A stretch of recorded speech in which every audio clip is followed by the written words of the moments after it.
वक्रतुंड महाकाय सूर्यकोटि समप्रभा निर्विघ्नं कुरु मे देव सर्वकार्येषु सर्वदा। कल हमने कथा में श्रवण किया था कि सोमकांत जी को कुष्ठ रोग हो गया था, कीड़े पड़ गए थे। जब वो अपनी प्रजा को छोड़कर जाने लगे थे तो उस समय प्रजावासी और उनका पुत्र हेमकंठ आगे होकर के रोने लग गए थे। उस समय पत्नी ने कहा था कि पति के संग पत्नी को जाना चाहिए, तो ये मैं इनके संग जाऊंगी। वहाँ पर हेमकंठ ने बहुत प्रार्थना की, तो उसकी प्रार्थना को ठुकराकर राजा सोमकांत ने उसको उपदेश दिया, अपने पुत्र को उपदेश दिया। हम सबको भी यही उपदेश मानना चाहिए क्या? कहा सुबह एक पहर रहने पर जग जाना, फिर उठकर नहा धो करके संध्या बंदन करके फिर अपनी प्रजा का पुत्रवत पालन करना, पंचदेवों की उपासना करना, गणेश जी महाराज, शिव भगवान, श्री कृष्ण जा राम, सूर्य उपासना और देवी का स्मरण। ये पांचों देवों की उपासना जब तुम करोगे तो घर में कोई संकट नहीं आएगा। और जितना हो सके पर्व काल में कोई दिन हो, त्योहार हो, तो दान करते रहना चाहिए। यश के लिए त्याग करना चाहिए। हम कुछ दान करते हैं अथवा त्याग करते हैं तो उससे हमारा यश बढ़ता है। मित्रों के साथ कभी छल नहीं करना चाहिए और गोपनीय बात कभी किसी स्त्री से नहीं कहनी चाहिए। ये सब बातें उन्होंने कही हैं और कहा कि इस प्रकार तुम राजगद्दी पर बैठो। सूत जी कहते हैं अब राज्याभिषेक संपन्न किया गया। जब सोमकांत जी चलने लगे तो उस समय उनके पीछे सभी प्रजावासी और उनका पुत्र भी चल पड़ा। पूर्व जन्मों के दोषों के कारण दुख और शोक से मलिन अत्यंत अपवित्र हुआ अब वन के लिए जा रहा था, तो जाते ही उनके हाहाकार मच गए। सारी प्रजा, मंत्रीगण, उनकी पत्नी सुधर्मा, हेमकंठ पुत्र सब लुढ़कते हुए उनके पीछे चलने लगे। जब सब लुढ़क रहे थे तो 4 कोस तक तो पीछे गए, कुछ तो पीछे वापस आ गए, कुछ को राजा ने बहुत ही जोर से आज्ञा दे करके वापस भेज दिया। तो उस समय उन्होंने कहा कि दीर्घ काल तक राज्य करते अगर मुझसे अपराध हुए हैं तभी तो ये दंड मिल रहा है, तो मुझे क्षमा करो और मेरे पुत्र को अपना पुत्र मान करके इसको राज्य गद्दी पर बिठा करके अब इसी की संतान बनकर, प्रजा बन करके रहो। मेरे जाने बाद इसके साथ स्नेह कम मत करना। जितना स्नेह आप सब ने मुझे किया उतना इसी से करना। मेरे पूर्व जन्मों का ही पाप है जो ऐसा रोग लगा है, तो तुम अब मेरे हितैषी बन करके इस राज्य की संभाल करो। लोगों ने कहा, हे राजन, जैसे अग्नि उष्णता का त्याग नहीं करती, जल शीतलता का त्याग नहीं करता, राजा कैसे प्रजा का त्याग कर सकता है? आप हमें क्यों छोड़कर जा रहे हो? कृपया आप हमें मत छोड़कर जाइए, आप यहीं रहिए, हम आपकी सेवा संभाल करेंगे। तो उस समय राजा ने कहा कि देखो, मैं ऐसे नहीं रह सकता, आप सबको रोगी बनाकर मैं यहाँ क्यों रहूं? पुत्र हेमकंठ ने कहा कि आपके बिना मुझे इस नगर में रहना अच्छा नहीं लगता, मैं इस नगर में नहीं रहूंगा।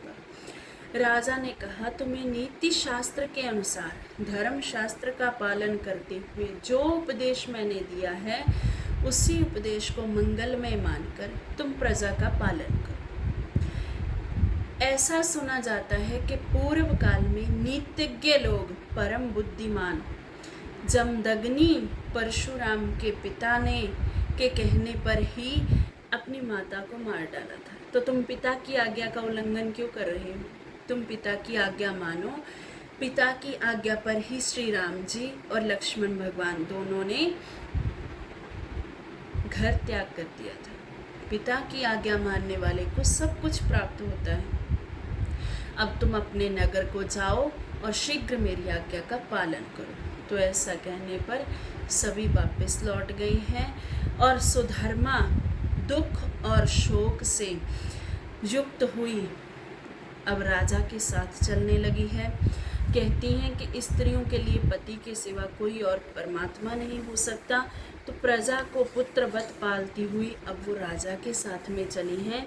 सूत जी कहते हैं कि सोमकांत जिस प्रकार वन को गई, अब उस बात को सुनिए।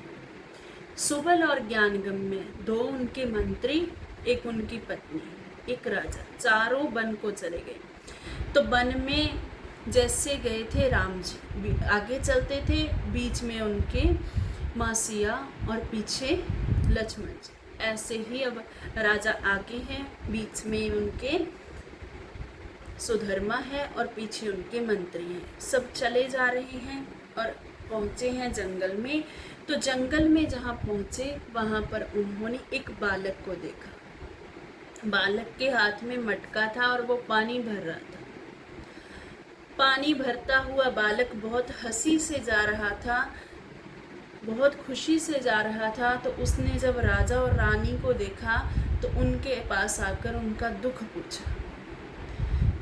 पूछने लगा कि तुम सुंदर प्रसन्न मुख वाली, समस्त अंगों से सुंदर एवं शोभनीय हो, फिर तुम ये वन में क्यों आई हो? तब उन्होंने सारी बात बताई कि ये सौराष्ट्र देश के सोमकांत नाम के राजा हैं, उनकी मैं पत्नी हूँ। कुष्ठ रोग से गलित होने के कारण ये अपना राज्य छोड़कर आई हैं, तो मैं इनके साथ आई। देवपुर नाम का वो नगर है जहाँ से हम आए हैं। ये हमारे दो मंत्री हैं।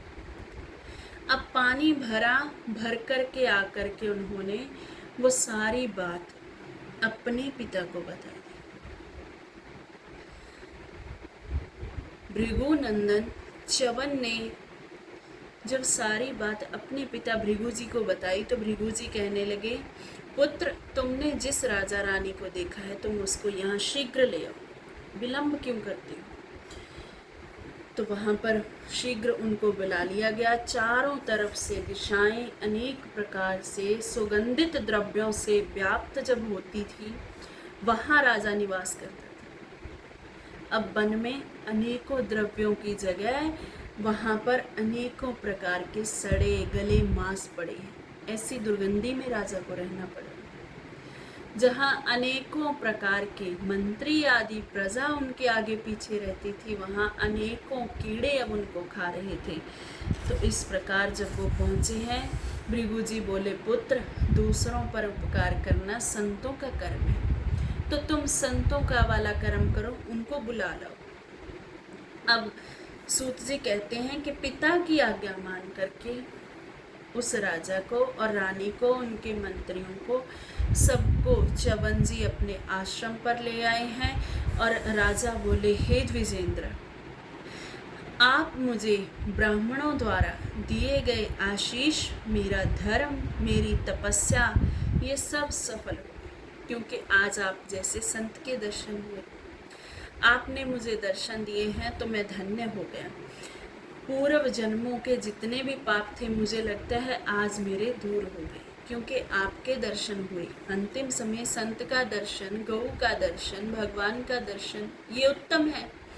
तो कहा, आज मैं धन्य हो गया। सौराष्ट्र गुजरात में देवपुर नामक जो नगर है, वहाँ पर पापों से डरते हुए, ब्राह्मणों और देवताओं की पूजा करते हुए मैंने राज्य किया था, पर फिर भी पता नहीं क्यों मेरी ऐसी दुर्दशा हुई।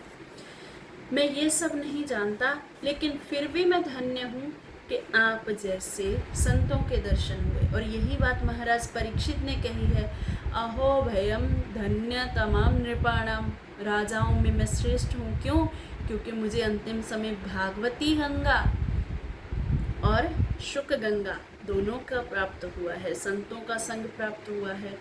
तो यही बात अब राजा भी कहता है कि मुझे संतों का संग प्राप्त हुआ है, अब कोई भी मेरा अनिष्ट नहीं कर सकता। भृगु जी ने कहा, राजन, तुम दूर से आए हो, थके हुए हो, भूखे हो प्यासे हो, तुम्हारे सब साथी भूखे प्यासे हैं। पहले तुम भोजन करो, उसके बाद में फिर मैं तुमको ये भी बताऊंगा कि तुमने पूरब में क्या कुकर्म किया था, और ये भी बताऊंगा कि तुम्हें इस कर्म से कैसे छुटकारा मिलना चाहिए।